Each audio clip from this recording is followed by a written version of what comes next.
Shalom,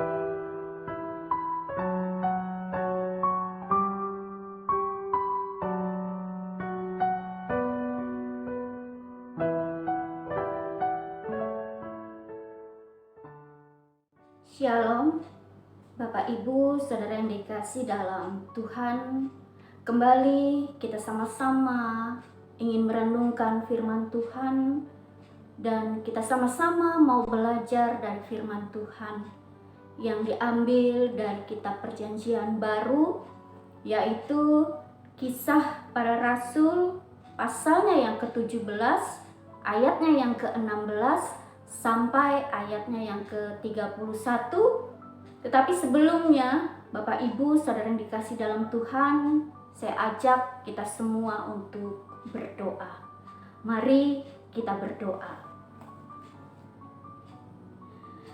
Allah Bapa di dalam surga, kami mengucap syukur untuk kasih setia-Mu. Kami boleh ada dalam keadaan baik, itu semua karena anugerah-Mu. Dan jika pada saat ini Bapa kami mau sama-sama mendengar firman-Mu dan belajar dari firman-Mu, biar Roh Kudus Tuhan senantiasa menyertai hati dan pikiran kami, agar kami mengerti dan belajar memahami dan melakukannya dalam kehidupan kami. Terima kasih Bapa, pimpin dan sertai kami di dalam Yesus Kristus, Tuhan dan Juru Selamat kami. Kami berdoa dan mengucap syukur pada Bapa di surga. Amin.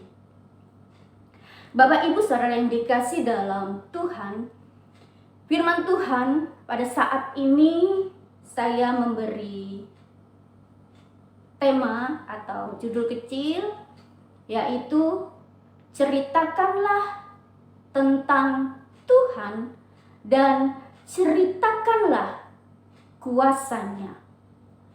Dan saya akan bacakan pada ayat yang ke-23 yang menjadi dasar dari renungan firman Tuhan pada malam hari ini. Saya akan bacakan pada ayatnya yang ke-23. Sebab ketika aku berjalan-jalan di kotamu dan melihat-lihat barang-barang pujianmu, aku menjumpai juga sebuah mezbah dengan tulisan kepada Allah yang tidak dikenal.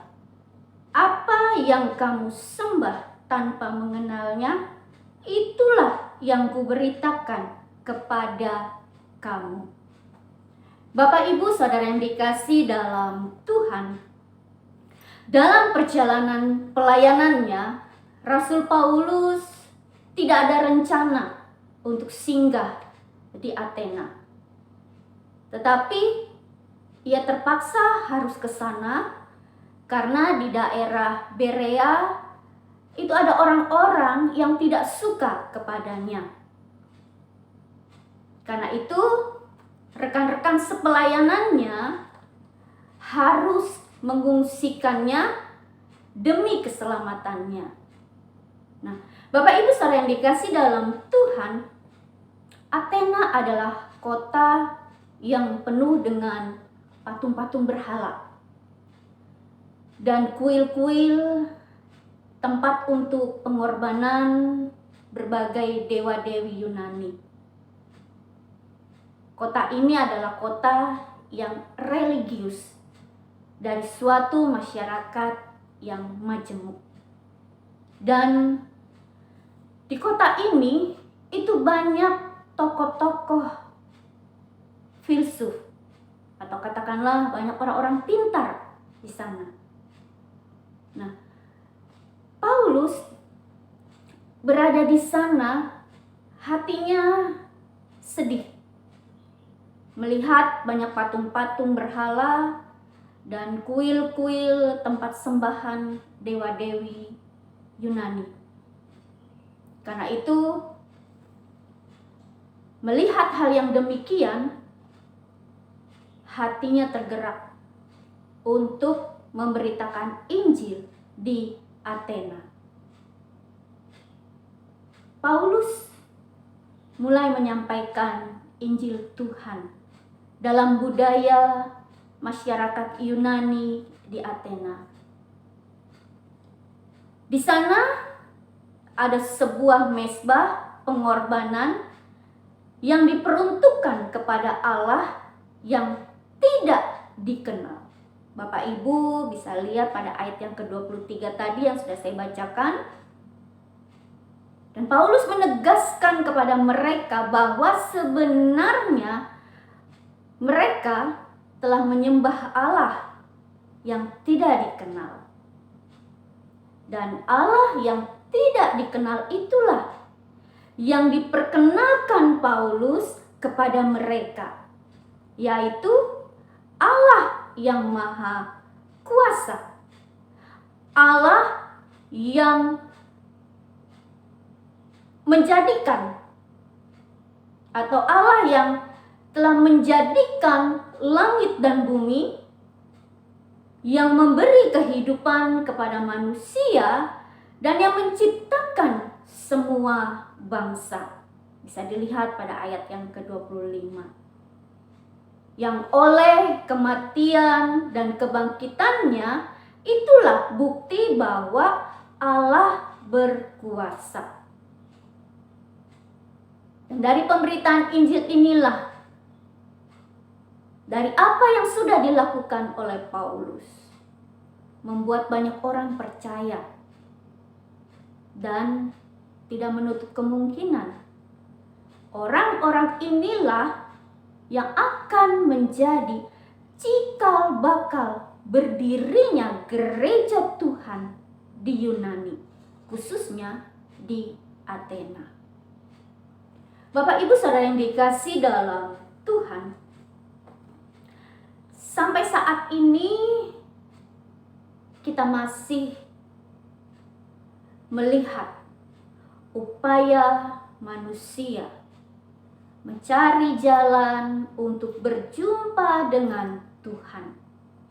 Namun, usaha itu akan sia-sia jika mereka melakukannya di luar Tuhan. Karena sampai kapanpun mereka tidak akan berjumpa dengan Tuhan. Adalah tanggung jawab kita sebagai umat Tuhan untuk memberitakan Injil atau memperkenalkan Tuhan Yesus. Pakailah contoh sehari-hari agar tujuan pemberitaan itu dapat dimengerti.